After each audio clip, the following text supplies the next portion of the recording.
The chandelier glittered like a crown made of glass and arrogance. Every corner of the ballroom shimmered with brass buttons and self-congratulation, a museum of ego disguised as patriotism. Captain Mira Ward smiled on cue. It was what she had been trained to do. Across the room, Colonel Ethan Ward raised his glass toward the cameras. The reflection of his medals danced across the ceiling, gold on gold. His voice carried with the confidence of a man who had never been told no. Behind every great man, he declared, is a very quiet woman. Laughter erupted. Sharp, polite, cruel. Mira felt it echo through the champagne flute in her hand, tiny vibrations against her skin. She didn't flinch. She didn't speak. She only blinked once. A reflex, a quiet reset. And the camera flash turned her silence into an image that would make headlines the next morning. The perfect military couple. The decorated colonel and his graceful wife. Inside, she was counting seconds, counting. Each one another degree of control. Her fingers tightened on the edge of her clutch, the way she used to grip a weapon before she learned that words could wound deeper. She could already hear the post-event commentary in her head. The old boys, the whispered patronization. Pretty, polished, proper. Doesn't rock the boat. Her mentor, General Avery Sinclair, once told her, "They'll call you quiet until they need your voice. Then they'll pretend they always listened." Mira smiled now, not out of joy, but out of training. There was a kind of war she'd fought her whole life, one fought without guns, the war of credibility. A voice broke through her thoughts. "Mrs. Ward," a reporter called, "do you have any comment on your husband's achievements tonight?" She met his eyes evenly. "Captain Ward," she corrected softly. "And no comment. I'm just here to support the team." Her answer was diplomatic, perfect. But the flash of her eyes, just for half a second, carried something colder, truer, a warning. The general applause rolled into another toast. Mira stood still while Ethan draped an arm over her shoulders like an accessory. He smelled faintly of expensive whiskey and validation. "Smile," he murmured through clenched teeth. "We're on broadcast." She smiled, but not for him. Across the ballroom, on the digital display wall, her heart stopped. A red notification banner cut through the glitz like a gunshot. "Urgent, Outpost 9. All communications lost." The crowd murmured. Ethan's hand froze mid-toast. Mira's glass tilted, red wine spilling down her dress like blood. It took 2 seconds for her training to override her horror. She was moving before anyone else. Her voice was low, steady. "Get me a link to Central Command." The duty officer hesitated. She wasn't supposed to be on shift, wasn't even in operational uniform. But something in her tone made him obey. Ethan caught her arm. "You're not cleared to act." She shook him off without looking. "It's my team, Ethan. You just wear the medals."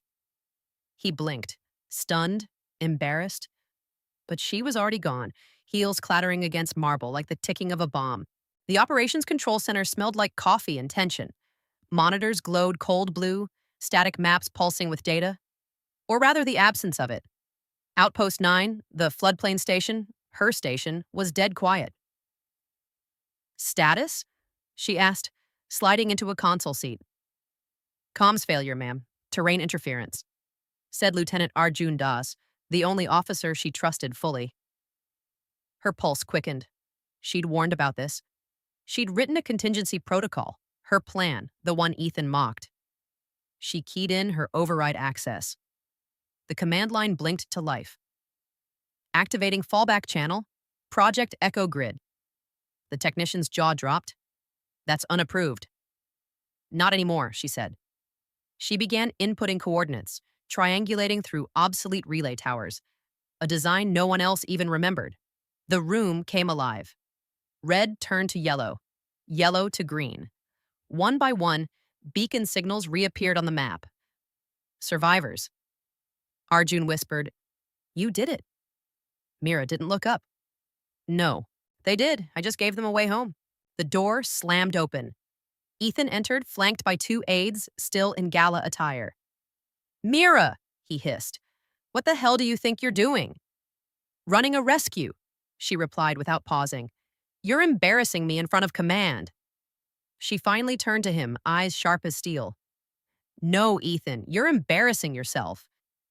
For a heartbeat, no one breathed. Then she said it louder. Sir, if you can't handle command, step aside. The air froze. The technicians stared. It was the first time anyone had ever seen her defy him, publicly, directly, professionally. And something inside her, something long-chained, finally exhaled. Ethan's lips tightened. He looked around the room, desperate for support, and found none. Even Arjun stood straighter behind Mira, ready. Outside, the first thunderclap of a new storm rolled across the horizon. Inside, the colonel's reign was ending. That night stretched into hours of chaos and control. While others shouted, Mira stayed composed, eyes flicking between coordinates, weather patterns, and satellite feeds. Her voice was the only constant in the storm.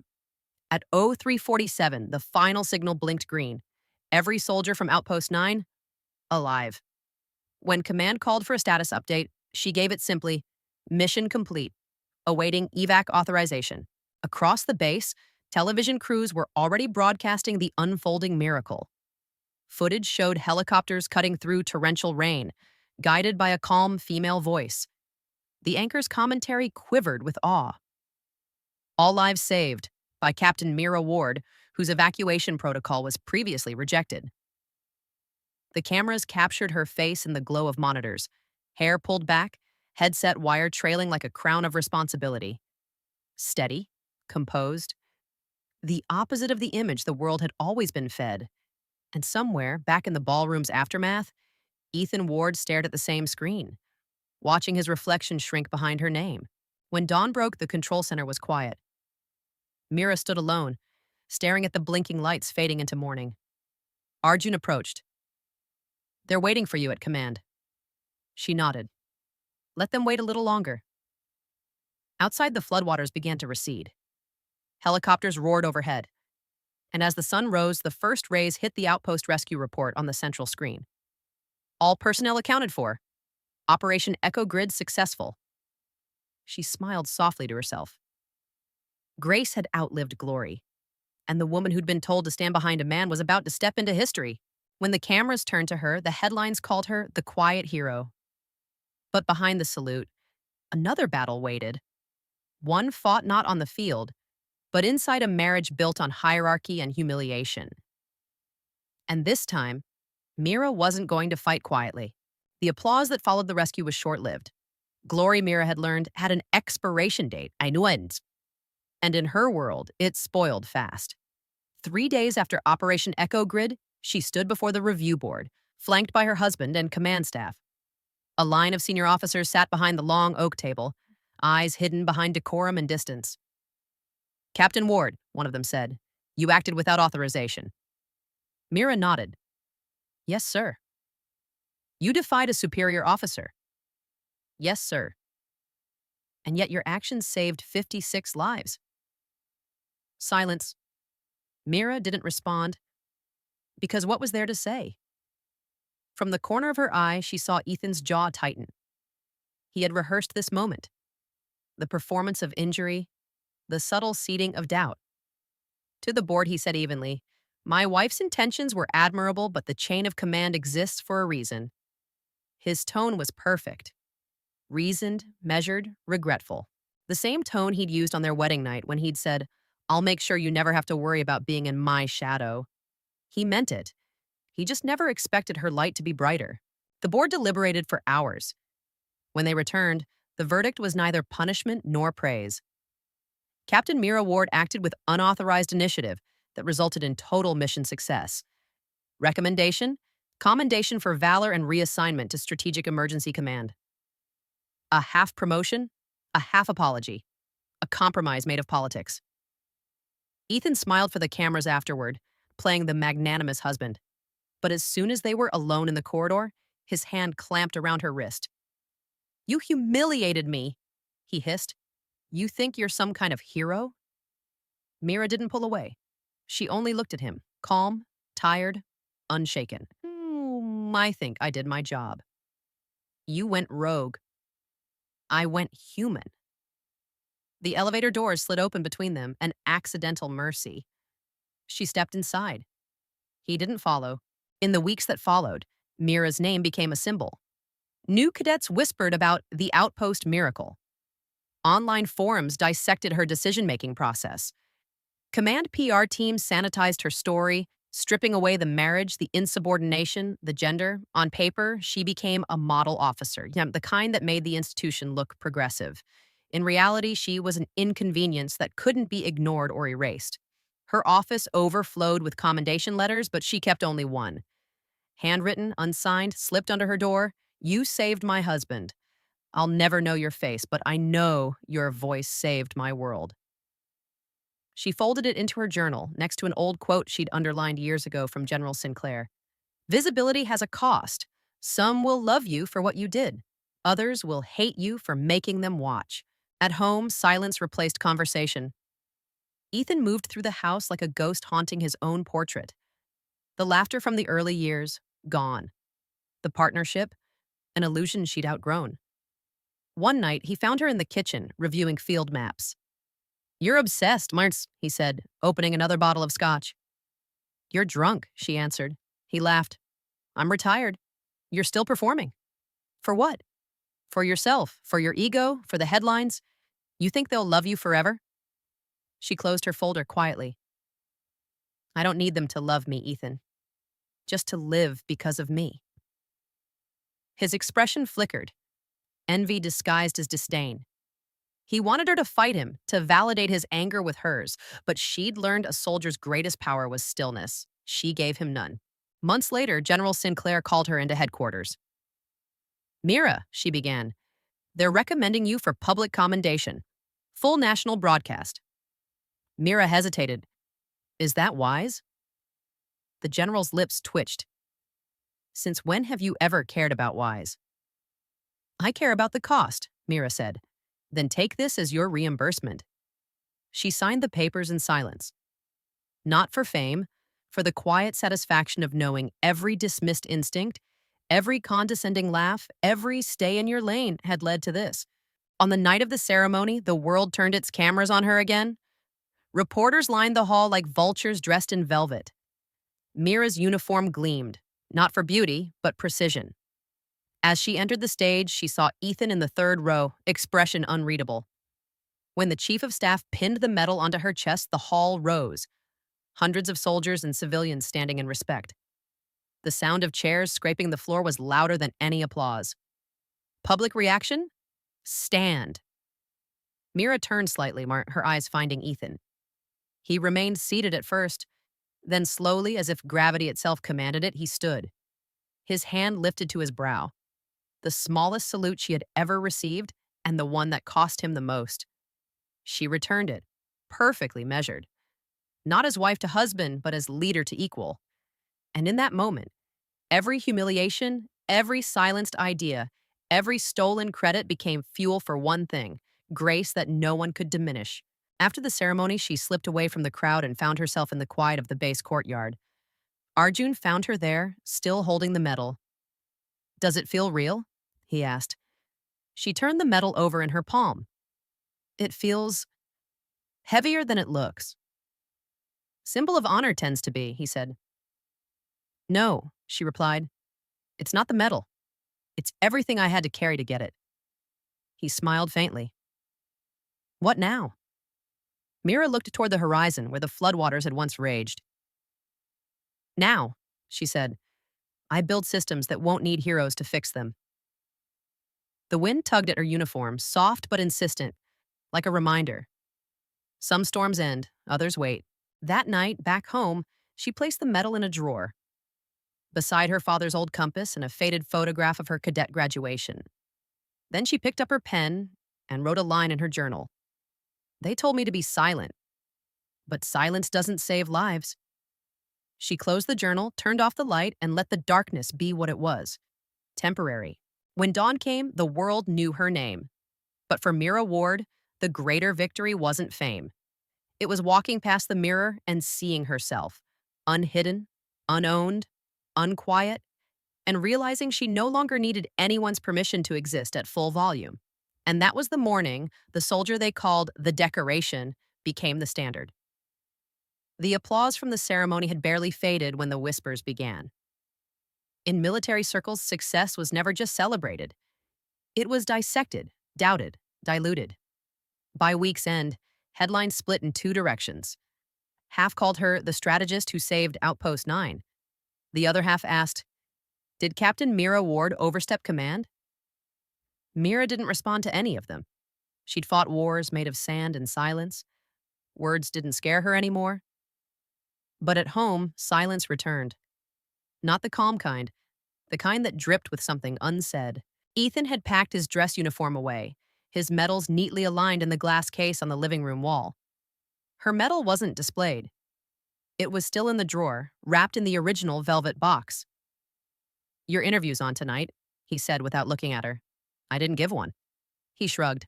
Command did. They'll use your footage. Then it's not mine, she said. He exhaled, long and sharp. You're impossible.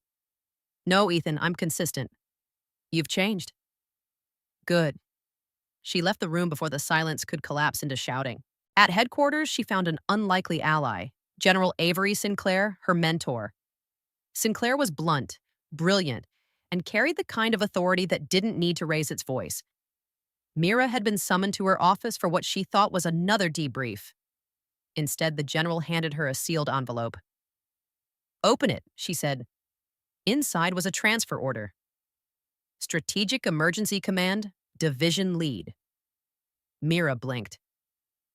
Division Lead? That's 3 ranks above. What they think you deserve, Sinclair interrupted. But exactly what you've earned. I thought command was still debating the tribunal report. They were, said the general, until I reminded them that hesitation looks bad on camera. Mira smiled despite herself. Sinclair leaned forward. You've got the kind of clarity that terrifies bureaucrats. Don't let it dim just because someone calls it defiance. I'm not defiant, ma'am. Sinclair's grin widened. Of course you're not. You're effective. Her first day as division lead felt like stepping into a storm she was finally allowed to direct. New recruits watched her with cautious admiration. The legend whose plan had saved dozens. Old commanders observed her with wary curiosity. The woman who'd broken rank and still been rewarded. She met their gaze evenly. Respect didn't need to be demanded when it was earned in crisis. Meanwhile, Ethan was unraveling quietly. He'd filed for reassignment, hoping for a command post to rebuild his image. Instead, he was offered a consultancy role. No troops, no field, just policy. He came home later each night, smelling of frustration and gin. Once he found Mira reviewing crisis algorithms at the kitchen table, the soft glow of her laptop reflecting off the metal box.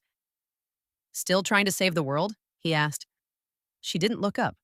No, just trying to prevent the next flood. He laughed bitterly. You're not their savior, Mira. I know, she said, but someone has to act like one until they learn how. For the first time, he had no comeback. Because somewhere beneath his anger, he knew she wasn't wrong.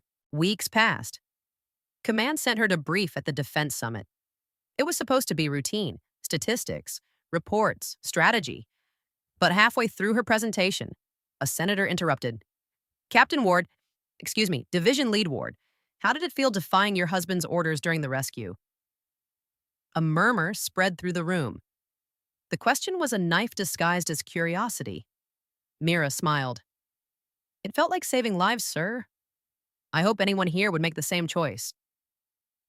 The senator blinked, caught off guard by her calm. She continued, Chain of command exists to guide us, not blind us. My husband taught me procedure. The field taught me purpose. That quote made front-page news the next morning. Not because it was rebellious, but because it was irrefutable. Back home, Ethan slammed the paper onto the counter. You had to mention me? I mentioned a truth, she said. You humiliated me again. No, Ethan. You humiliated yourself when you laughed at me the night the base went dark. I just didn't hide it for you anymore. He stared at her, eyes glassy, mouth half open, pride bleeding out. You don't get to rewrite the story. I didn't, she said softly. I just stopped letting you narrate mine. Months later, Mira received a formal invitation. National Service Medal Ceremony, honoring civil and military bravery. She hesitated at the RSVP line before writing her name. Under guest of honor, she paused, then left the space blank. She didn't need a +1 anymore, not to be complete, not to be credible, not to be seen. At the event, the hall gleamed with brass, light, and history. Reporters lined the aisles. Generals in crisp uniforms whispered among themselves. When her name was called, she stepped forward in silence. The president's aide pinned the second medal to her uniform. The crowd stood in again. It wasn't just a salute this time, it was acknowledgement. Grace had become gravity. Everyone around her rose because her integrity had made it impossible to sit. Afterward, as the hall emptied, General Sinclair found her alone on the balcony, overlooking the Capitol. "You understand what you did, right?" the general asked. Mira shrugged lightly. "I followed a plan." "No," Sinclair said. "You redefined what leadership looks like. You gave every woman in this system a reason not to apologize for being right." The wind lifted Mira's hair. "Funny," she said. "They called me too quiet." Sinclair smiled. "Quiet doesn't mean small, it means selective." For a long moment, they stood in silence. Two generations of women who'd survived the same war in different uniforms. Sinclair finally said, "He's going to come around, you know." Mira shook her head. "He doesn't need to. I already did." That night, when she returned home, the house was dark. On the kitchen counter, Ethan's uniform jacket hung neatly, his insignia folded beside it. A note lay under her father's compass. "You stood where I couldn't. I see that now. E." Mira didn't cry. She just sat for a while, holding the compass, feeling the weight of direction in her palm. Then she whispered, almost to herself, "Finally." That week, she moved into base quarters. Smaller, quieter, simpler. No chandeliers, no cameras, no applause. Just clean air, open files, and the distant hum of helicopters. The sound of people still being saved. And for the first time in her career, Mira Ward felt free, not celebrated, not condemned, just herself. But freedom, she would soon learn, wasn't the end of her story. Because leadership didn't stop when the medal ceremony ended. It only grew heavier when the lights went out. And the next crisis wouldn't ask her to save strangers. It would ask her to save the very system that once tried to silence her. Winter came early that year. The cold crept into the base like a rumor, quiet, biting, uninvited. Major storms flooded the southern districts again, and Mira Ward's division was called to coordinate response. But this time, the orders came from an all-male chain of senior command that hadn't yet forgiven her for being right in public. The email arrived at 03 Duaro. "Division Lead Ward is to advise only. Final authority rests with Central Command." Advisory, that word again. It meant, "We'll use your brain, not your power." Mira stared at the screen for a full minute. Then she closed her laptop, stood, and went to work anyway. By dawn, her command tent buzzed with energy. Maps, screens, field transmissions, and the smell of black coffee. Lieutenant Arjun Das briefed her with unease. "Ma'am, Central wants confirmation before we deploy resources. They're worried about budget overreach." She almost laughed. "Budget overreach? We're talking about human lives, not spreadsheets." "Ma'am, I heard them," she interrupted, eyes sharp but voice calm. "I just didn't agree." Outside, radio chatter filled the air. Static, distress calls, wind, and water. Mira moved from station to station, recalibrating data feeds and speaking to teams like she'd done 100 times before. "Rescue isn't theory," she said to one young operator. "It's rhythm. You move with it or drown under it." She wasn't just leading, she was teaching. And in her tone, even amid the noise, was that same quiet authority that had carried her through every storm before. By noon, the situation worsened. Satellite scans revealed a dam collapse upstream, tens of thousands in danger. Central Command still hadn't approved full deployment. Mira stood before the operations map, every instinct screaming. Behind her, Arjun hesitated. "Ma'am, if you act without authorization again..." She smiled faintly. "They'll promote me or fire me. Either way, people live." And with that, she issued the order. "Activate all emergency corridors. Redirect supply convoys to Sector Delta. We move now." Arjun blinked. That's half the National Relief Force. Then we'd better be right, she said. Hours later, as the convoys rolled, she received a comms ping. Central Command, live video link. On the screen, a council of generals stared down at her, grim-faced. The lead officer spoke coldly. Division Lead Ward, you are exceeding operational limits. Mira clasped her hands behind her back. I'm exceeding hesitation, sir. With respect, permission is the slowest form of rescue. The general's tone hardened. You've defied direct authority again. Yes, sir, she said, steady. And saved lives again, too. The silence that followed could have frozen the storm outside. The general finally said, You'll answer for this. I already have, sir. Every time someone survives. The call ended. The base stayed quiet until Arjun muttered under his breath, You just told off half the chain of command. Mira smiled softly. Then we're right on schedule. By midnight, the flood zones cleared. Families rescued, casualties minimal. And as predicted, headlines exploded again. Unauthorized deployment saves thousands. The Ward effect again. She ignored the noise. She had lives to account for. But among the dozens of post-mission reports, one message caught her eye. It was from General Avery Sinclair.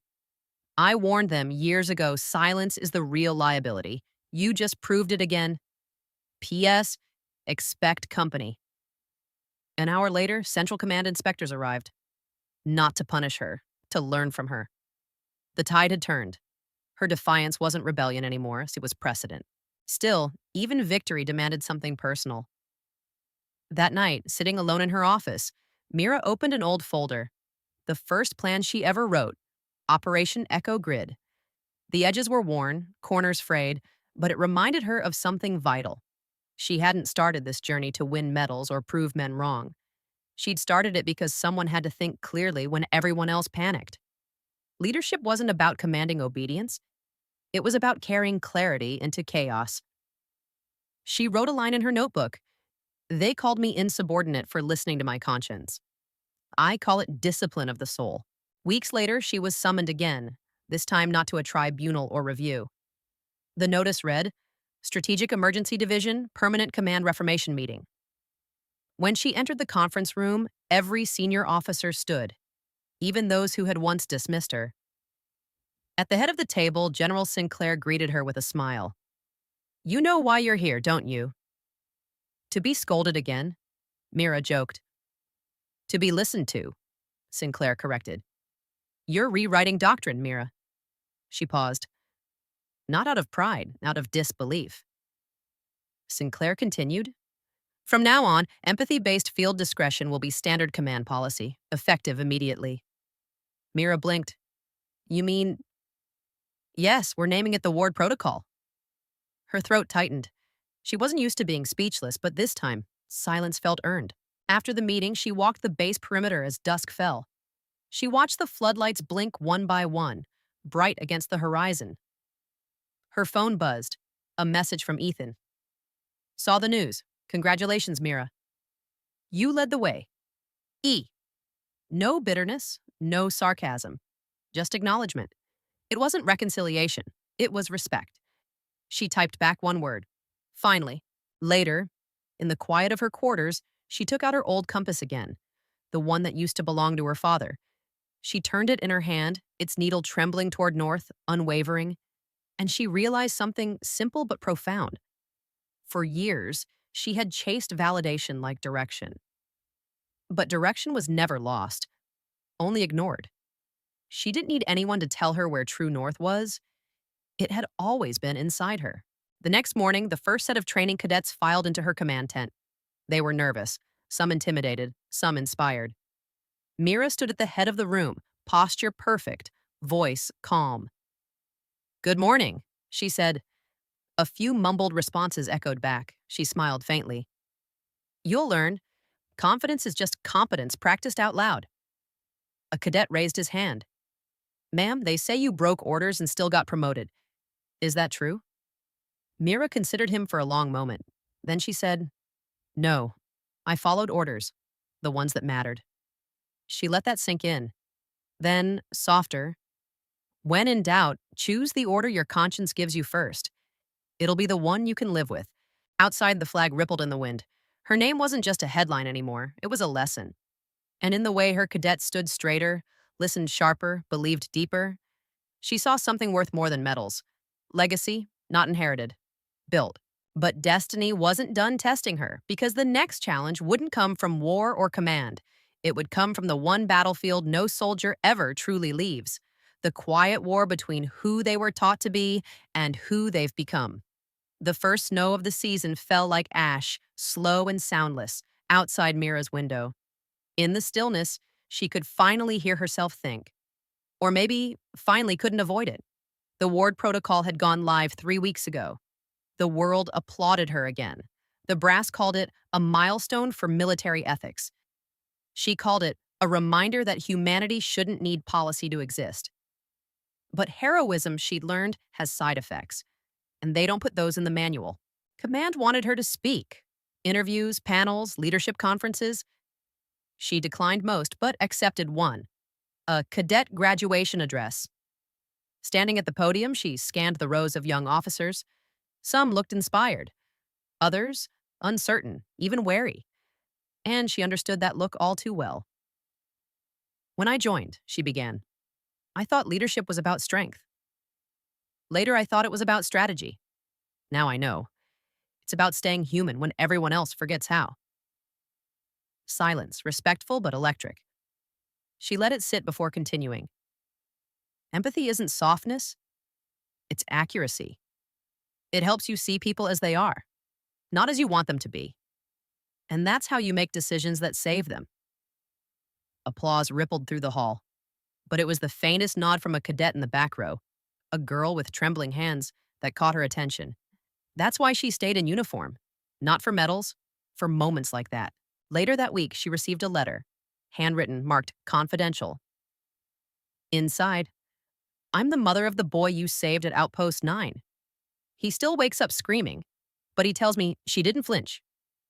You gave him something no therapy could: a memory of calm.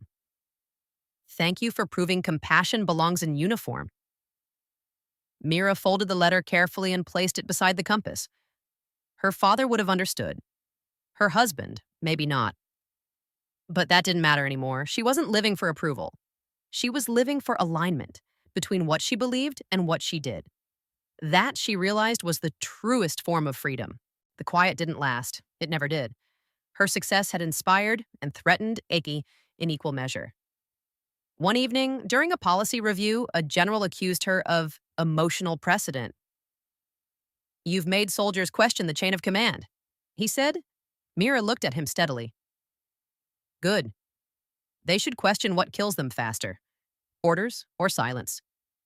He reddened. That attitude will undo the entire system. She smiled slightly. Then it wasn't built to last. The room went still. General Sinclair, sitting at the head, Mila, finally said, Gentlemen, perhaps it's time we build a better one. The tension broke like glass, and the meeting ended with something the military rarely produces: consensus born of humility. The next day, Mira visited the rehabilitation ward. She'd promised herself that every policy she signed would have a face behind it. There she found Private Harlow, one of the soldiers rescued from Outpost 9. He grinned when he saw her. Ma'am, they told us you were the reason we're still breathing. She laughed softly. They exaggerate. He shook his head. No, ma'am, they finally got it right. On his bedside table sat a small tag. Ward Protocol Survivor. She blinked back tears. That's not what it's called. He smiled. It is to us. At night, she dreamt of water again. That's the floods, the chaos, the rising noise that had once drowned her doubts. Except now, in the dream, she wasn't fighting it. She was standing in it, calm, steady, letting it move around her. The war inside her, between restraint and defiance, that was finally balanced. Finally, months passed. Ethan never returned to the base, but one afternoon, she received an envelope from him. Inside, a photo, the two of them at graduation, young, hopeful, naive, and a single line written on the back: You were never behind me. You were always ahead. I just couldn't see it. She placed it in her drawer beside the medal. Forgiveness, she realized, didn't always require reunion.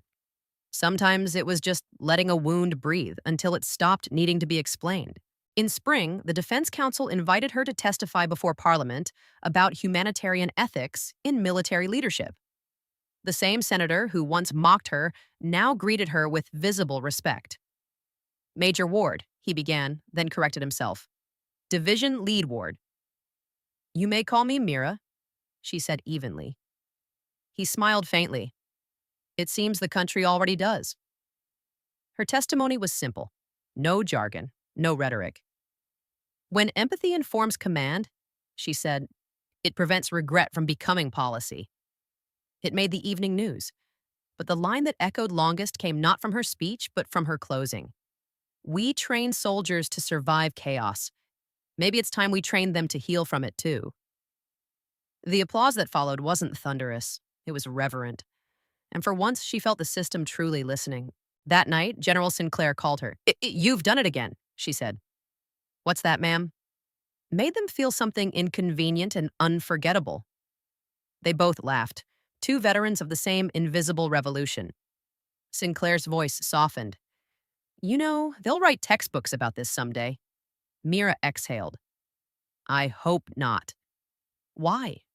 Because the moment compassion needs a textbook, we've already forgotten it. Sinclair chuckled. Then I hope they just remember your name. Mira smiled.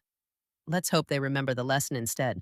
A year later, Mira stood at a new recruit induction ceremony, this time not as guest, but as keynote. A cadet approached after the event. Ma'am, she said nervously, my family says I'm too emotional for this line of work, that I'll never make command. Mira tilted her head. What's your name? Private On.